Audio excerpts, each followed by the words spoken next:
Start.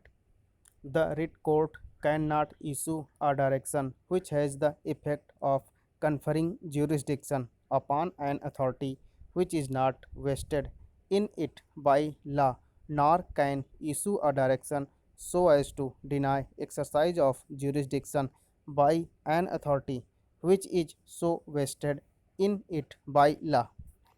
It is for the legislature to create forum, and once such forums have been constituted, the writ court would ordinarily not issue a direction permitting a different course. It appears that learned additional advocate general appearing for the state of Uttar Pradesh, being okay conscious of such statutory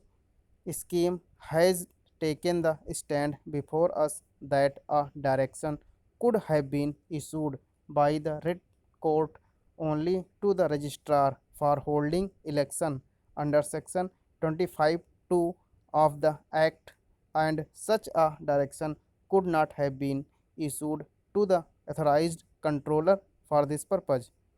It is otherwise interesting to note that in the present case, the authorized controller has further delegated its power and has directed the sub-divisional magistrate to conduct election, which is even otherwise not permissible in law. It is further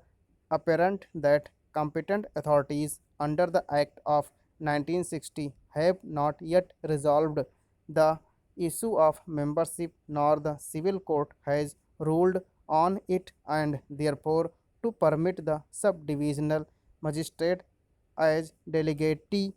of the authorized controller to publish election program would amount to elections being rendered a farce.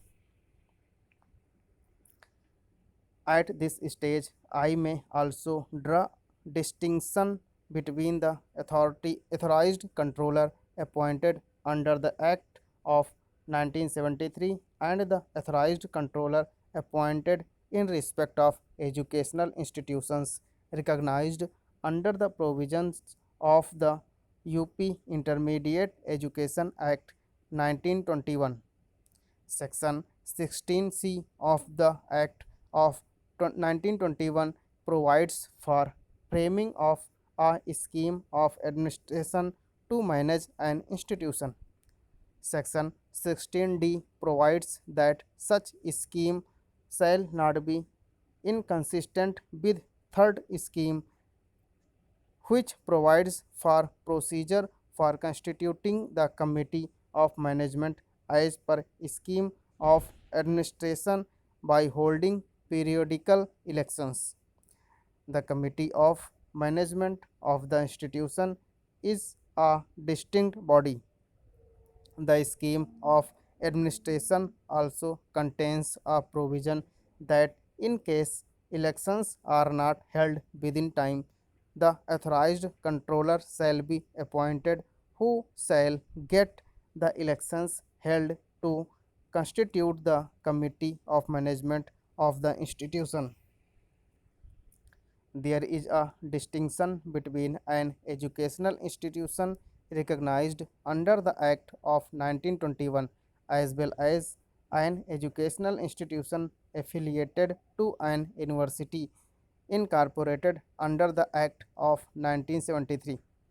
In respect of the educational institution recognized under the Act of 1921, specific power vested by virtue of scheme of administration in the authorized controller to conduct elections, and that is why